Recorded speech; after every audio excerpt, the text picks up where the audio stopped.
আসসালামু আলাইকুম ওয়া রাহমাতুল্লাহি ওয়া বারাকাতুহু। প্রিয় বন্ধুরা, কেমন আছেন সবাই? আশা করছি আপনারা সবাই ভালো আছেন।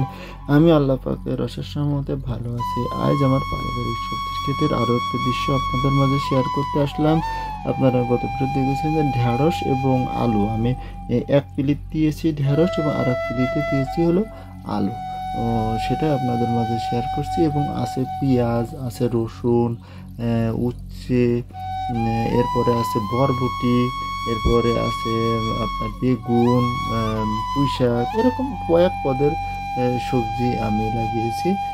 আপনারা দেখতে থাকুন। এটা হলো বরবটি। বরবটি জাতটা লাগিয়েছিলাম অনেকটা ভালো, এবং বরবটি, ঢেঁড়স অল্প একটু জমি, তো এই অল্প একটু জমির আশেপাশে অনেক কিছুই লাগিয়েছি। আপনারা দেখতে থাকুন।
আশা করছি আমার ছোট্ট পারিবারিক সবজির ক্ষেত আপনাদের ভালো লেগেছে।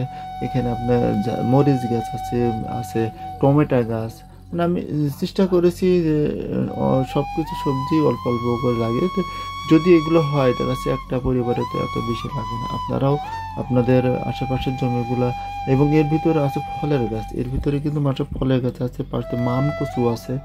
আপনারাও আপনাদের আশেপাশে কোনো জমি ফেলে রাখবেন, কোনো না কিছু চাষ করবেন। যদি বাড়িতে থাকতাম তাহলে এই জমিগুলোতে আরও অনেক সবজি উৎপন্ন হতো। আপনারা পাশে থাকুন, দেখতে থাকুন। আসসালামু আলাইকুম।